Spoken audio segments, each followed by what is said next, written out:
football and chickens. Chickens and football. Those are the headliners in Springdale. Home to Tyson Foods, a worldwide multi-million-dollar company that employs thousands. Springdale is also known for football, with 3 different high schools, Springdale High, Springdale Har-Ber, and Shiloh Christian, who've all won state championships.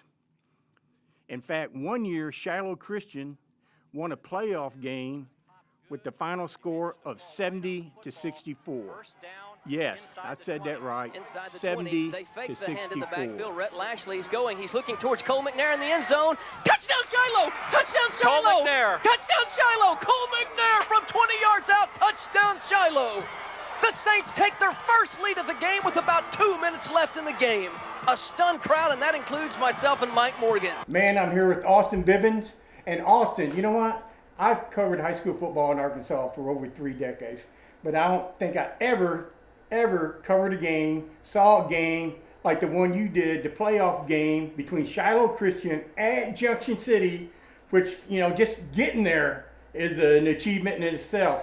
And I think the final score was like 70-64 in 1999, over 20 years later. What stands out in that game for you, Austin?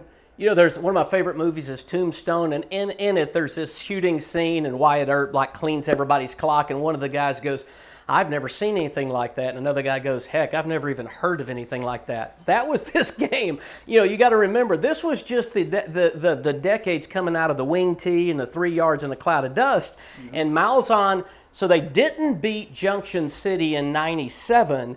But they put it on on Barton. They didn't beat Barton in '97, but a lot of people thought that Shiloh was going to walk out there and get smoked. And they really didn't. And even by the second half, they started wearing Barton down, and Barton finally got some negative yardage. So this was still, we look back now and we forget, but it was really an anomaly. But they were a novelty act. And so literally, Rick, when we got there, the whole town, it would have been a great night to have stolen anything in Junction City because everybody was there. And the rumor was from the 20-yard line in, you were actually in Louisiana. It was that far south. Everybody was there. And some guy may have been pre-gaming or something, but he hits an electric pole while he's trying to park a car. And then the lights went out. So the night the lights went out in Junction City is kind of what we call it some. And we sat there 45 minutes to an hour. At one point, we thought we were going to all have to get hotel rooms and play the game the next day.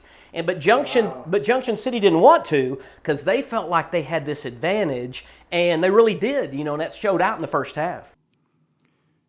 Few people have been more involved with football in Springdale than Don Strubing, an All-American center who played for legendary coach Gerald Williams at Springdale High.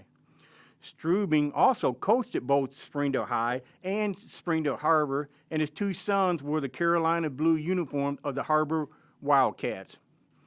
More than anything, Springdale is a working-class town that is reflected in its business models and football teams that began to rise to power when Gerald Williams came to town decades ago. We're at iconic Gerald Williams Bulldog Stadium. His name's on the scoreboard right there.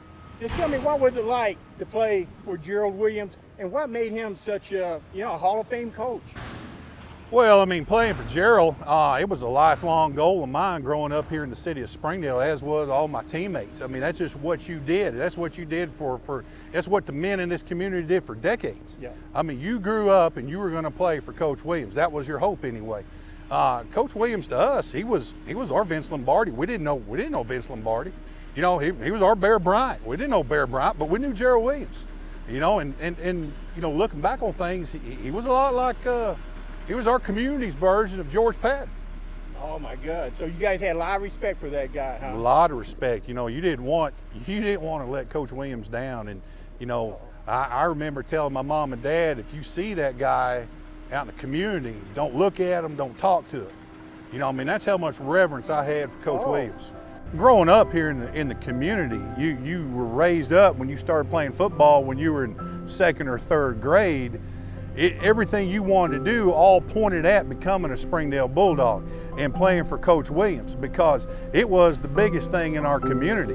And I'm pretty convinced that Coach, when he was here, was more powerful than the mayor, probably the most powerful person in our community. I mean, that's the guy you want to please at all costs.